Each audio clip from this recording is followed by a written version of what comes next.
Bienvenue à toutes et à tous, bienvenue dans ce nouveau numéro de Coup de pouce pour la planète, bienvenue dans le magazine qui donne la parole aux acteurs du développement durable sur TV5 Monde. Coup de gueule, coup de presse, minute verte, toutes vos rubriques sont au rendez-vous, la preuve en image avec le sommaire et on se retrouve juste après. À Barjac, rien n'est trop bio et surtout pas pour Édouard, le maire de la commune. Les petits en redemandent, quant aux parents, ils applaudissent. Séquence coup de gueule, forage à foison, pollution en prévision, et si on a inventé le pétrolothon. Séquence coup de foudre, cette semaine 2 livres et un film, la culture envers et contre tout. Bonjour invité mystère. Bonsoir David. Bon, le mystère ne va pas durer trop longtemps. On voit une tenue d'apiculteur, on voit un appareil photo. Bonjour Éric Tourneret. Merci d'avoir accepté l'invitation de Coup de pouce pour la planète. Merci d'être venu dans votre tenue de travail, puisque c'est ainsi que vous travaillez. C'est un vous peu êtes comme ça que je travaille tous les jours. L'un des photographes les plus admirés au monde pour son travail sur les abeilles, photographe spécialiste de ce monde que nous connaissons si mal d'ailleurs. En 2004 d'ailleurs, ça vous a donné l'idée de partir sur un projet intitulé « Le peuple des abeilles », travail qui est exposé en ce moment à Chaumont-sur-Loire. Et on peut aussi découvrir votre travail dans ce livre, publié aux éditions Rustica, « Cueilleurs de miel », coécrit avec Sylla de Saint-Pierre. Comment est-ce qu'on a l'idée, quand on est photographe, de partir sur un travail sur les abeilles ? C'est un peu la question. Non, je n'ai pas vraiment réfléchi. J'avais déjà eu une première expérience à Madagascar il y a très longtemps, en 93. Et c'est vrai qu'en 2004, c'est les abeilles qui sont un peu venues vers moi, elles m'ont inspiré. Donc j'en avais parlé avec une collègue journaliste. Mais à un moment, elles sont venues dans mes rêves. Et je suis quelqu'un d'assez simple. Et je me suis dit, pourquoi pas aller sur le terrain, voir si j'aime ça, voir si je trouve une inspiration. C'est vrai que j'avais des images dans mes rêves et je me suis dit allons voir sur le terrain tout simplement. Et j'ai aimé ça, j'ai été piqué. Alors les images, on va les découvrir tout au long de cette émission, mais quand on vous voit attifé ainsi, pardonnez-moi l'expression, on a l'impression que c'est quand même pas un travail facile. C'est difficile techniquement de photographier ce petit milieu ?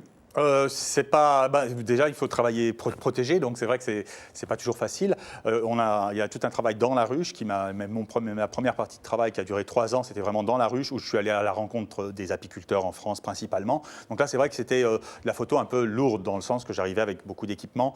Je faisais des pièges photographiques principalement parce que je voulais pas montrer l'abeille, mais je voulais montrer les abeilles. Donc je voulais vraiment montrer la vie d'une colonie et être au cœur de cette vie. Donc c'est vrai que c'était beaucoup de temps pour apprendre moi-même la vie de la colonie pour pouvoir la transmettre et essayer de chercher ces moments uniques.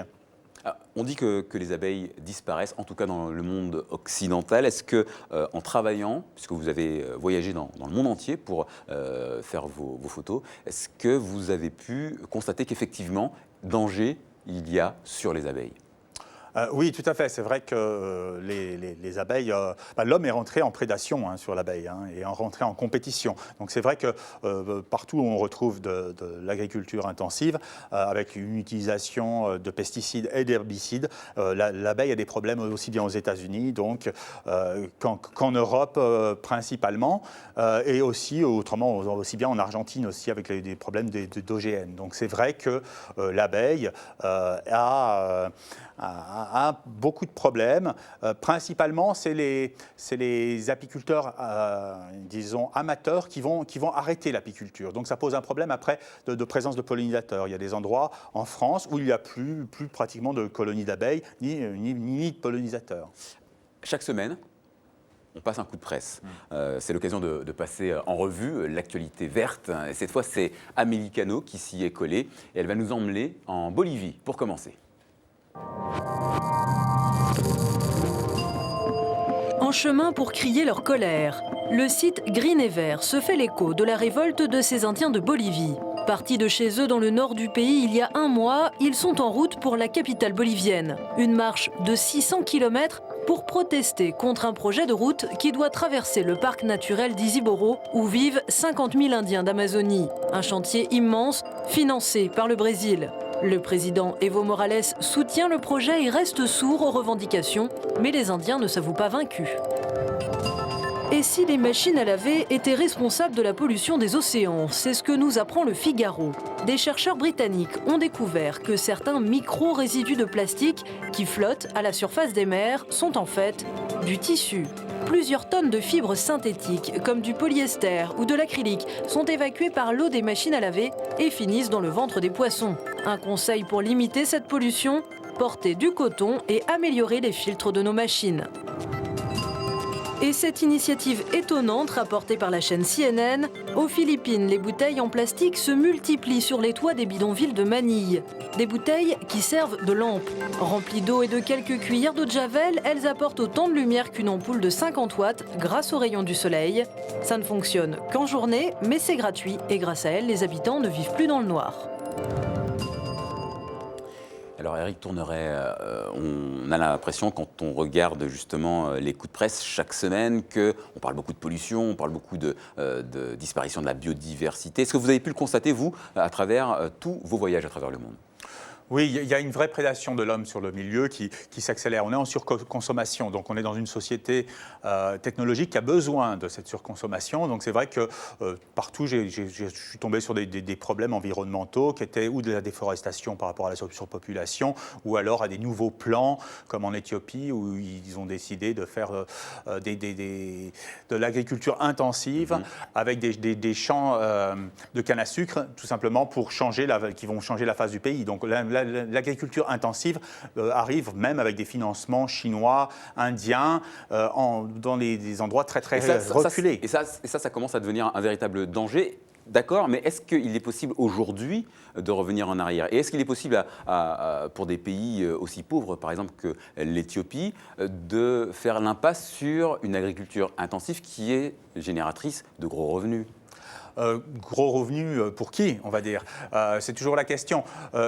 Oui, tout à fait, c'est possible, mais vraiment, il va falloir privilégier les actions locales et retrouver une dimension locale, remettre en place vraiment la macroéconomie au niveau, même pour nous, au niveau de nos terroirs, vraiment développer du travail de proximité. Alors justement, on va passer au coup de pouce de la semaine. Cette semaine, il est décerné à Édouard Chollet. Et on va vous parler d'initiatives locales. Eh bien, sachez que Édouard Chollet, c'est le maire de la petite ville de Barjac, dans le sud-ouest de la France. Un maire tellement convaincu par le bio qu'il l'a imposé dans les assiettes des enfants de la commune. Démarche qui fait le plaisir des petits et des grands. Reportage, rencontre, signé Mylène Girardot et Vanessa Douceau.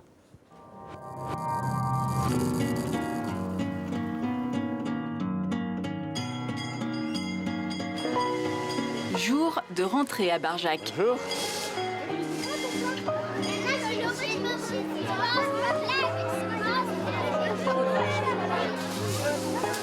Instituteur à la retraite, monsieur le maire ne manquerait ça pour rien au monde. Alors, tu n'as pas peur? Non. À ses côtés, Johan, le chef cuisinier. Bonjour madame. Car à Barjac, on ne plaisante pas avec la nourriture. Une discipline à part entière. Alors, c'est le grand jour. Qu'est-ce qu'il y a au menu aujourd'hui? Salade verte, pâte bolognaise. Très bien. Et tout est bio? Tout est bio. Parfait. 100% bio. 100%. Bravo.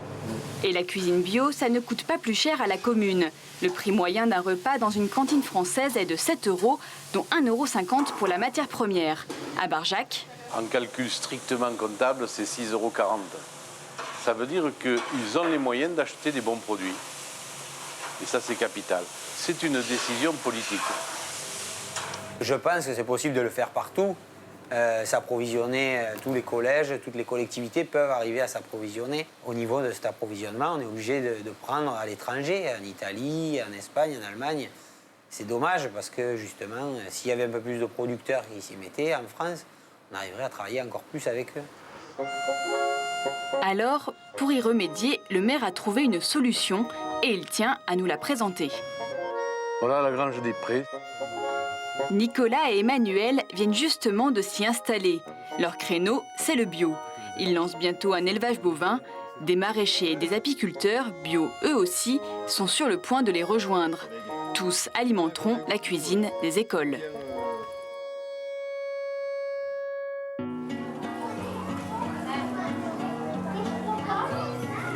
Eh oh! Retour à la cantine. Pardon. On est au restaurant.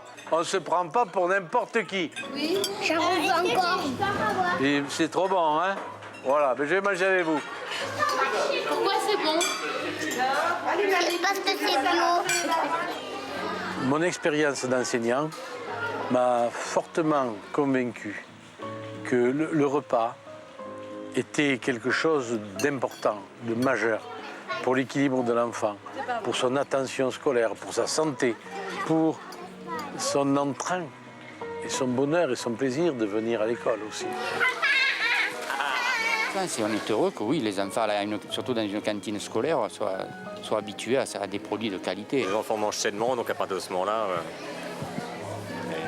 on est ravis. Ça devrait se faire un petit peu partout. Cela fait 4 ans que Barjac est passé au bio. Et personne ici n'imagine revenir en arrière. Je suppose que vous applaudissez. Tout à fait. Oui, 100%. c'est vraiment la bonne chose à faire. Bah, oui, parce que ça recrée une économie locale et ça la valorise.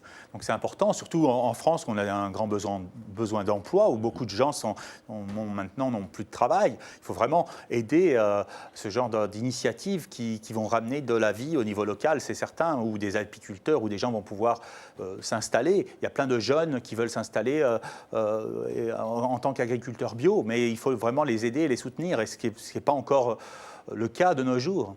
C'est une question de volonté politique, selon vous? Uniquement. Ça, au moins, c'est clair. On va revenir sur votre travail. Alors, on l'a dit, votre projet est né en 2004, mais en 2007, vous avez décidé de lui donner une autre dimension, une dimension internationale, et vous êtes parti un peu partout dans le monde. Dans certaines régions, on va s'en rendre compte avec ces images que vous nous avez ramenées. On se rend compte que l'apiculture, parfois, c'est une pratique acrobatique. On regarde un bout de ces images que vous ramenez d'Inde.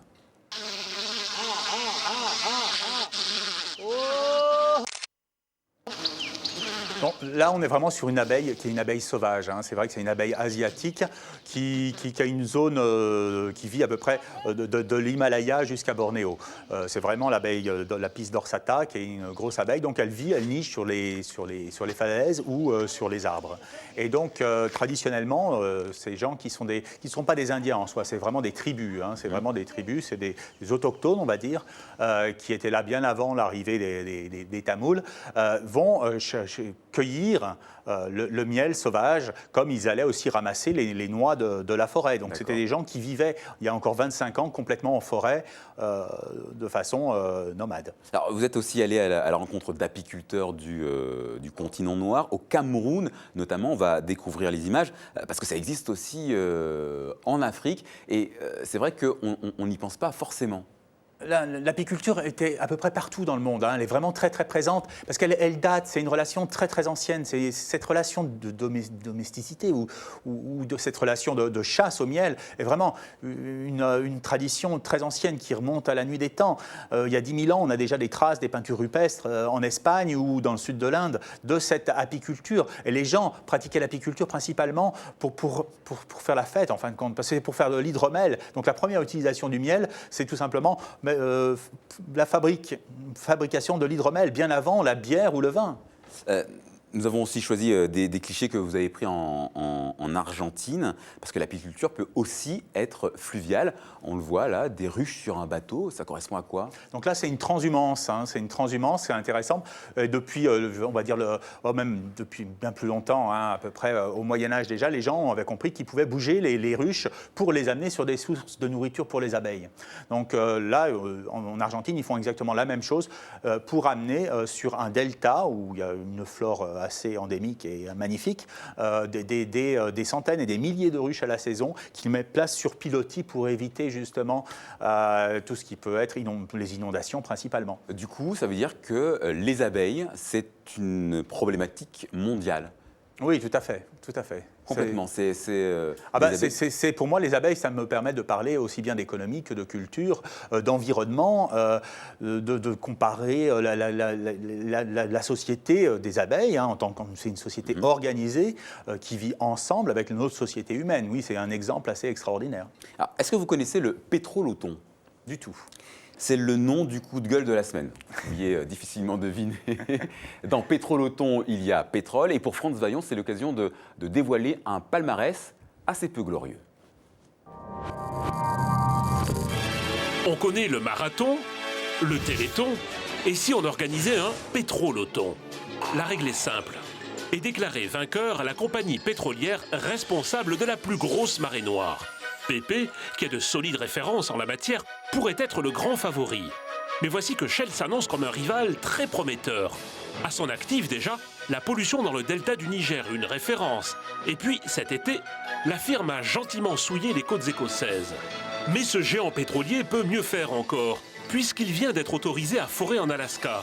Ce territoire américain riche de 3000 cours d'eau et d'une biodiversité exceptionnelle. Un territoire qui est aussi une grande zone sismique et qui vient même de connaître une joyeuse alerte au tsunami. Pour remporter ce concours de la plus grosse marée noire, tout cela est inespéré, d'autant que la firme annonce avoir trouvé du pétrole au large des côtes de la Guyane, célèbre pour la fragilité de son écosystème. Le pétrolothon ou le concours du plus con. Alors Éric Tourneret, vous qui avez voyagé un peu partout, est-ce que vous avez pu constater sur place les effets de ce genre de pollution? Non, pas directement. À part peut-être en Équateur, mais c'était il y a quelques années.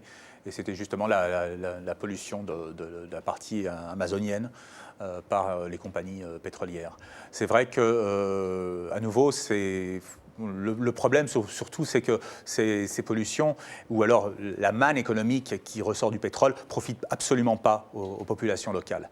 Et il n'y a pas de redistribution de la richesse. Et justement, tout le problème de développement, ou même de la crise actuelle, qui est une crise de développement, c'est qu'une crise de développement, c'est allons-nous savoir partager pour survivre la richesse.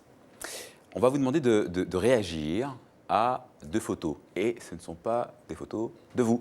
D'abord, cette toute première photo, vous la découvrez, les apiculteurs qui demandent asile à Paris, en France, parce que moins de pollution en ville. Est-ce que c'est pas une sorte de tarte à la crème de se dire que l'apiculture, ça fonctionne mieux en ville? Est-ce que ça n'a pas été un petit peu trop monté en sauce? C'est militant. Il faut bien montrer, en fin de compte, que l'abeille, oui, aujourd'hui, va mieux vivre dans un milieu qui lui est plutôt favorable. En ville, il y a quelques degrés en plus qu'à la campagne. Et en plus, à Paris, il n'y a plus de pesticides depuis 2005, maintenant, 0 pesticides. Donc, c'est un acte militant à Paris. C'est vrai que c'est vraiment un phénomène très, très limité, mais en même temps, ça montre quelque chose, c'est que la campagne est devenue un désert vert où l'abeille meurt facilement, empoisonnée par des pesticides qui sont faits pour tuer. C'est simple, c'est pas fait pour autre chose. Et en ville, étrangement, ça montre que là, les colonies d'abeilles survivent beaucoup mieux. Il y a une étude qui a été faite aussi au niveau du Rhône, Rhône-Alpes, et là aussi, on montrait que les pertes de colonies en moyenne montagne étaient carrément insignifiantes. Donc, c'est pour les apiculteurs la seule façon de dire stop. On va passer à la deuxième photo. On va la découvrir ensemble. Il s'agit des 10 ans d'AZF, la pire catastrophe industrielle qu'ait connue la France depuis 1945, une explosion dans une usine chimique qui avait à l'époque causé la mort de 31 personnes à Toulouse. Est-ce que vous avez l'impression qu'on a appris, que la société a retenu les leçons du passé? Moi, AZF, je ne me souviens pas si je sais la vérité. Le problème, c'est qu'on est beaucoup dans le mensonge. Aujourd'hui, on ment beaucoup aux gens, on fait des Grenelles de l'environnement, mais est-ce que l'on dit réellement les tenants, les aboutissants? On prend des décisions, les politiques prennent des décisions sans concertation réellement populaire. Je n'ai jamais voté pour le nucléaire, on ne m'a jamais concerté pour ça. Donc tous les grands choix sociétals et énergétiques ne sont pas des choix citoyens. C'est vrai que vous me dites 10 ans d'AZF, moi je vais vous dire bientôt 10 ans de guerre en Afghanistan.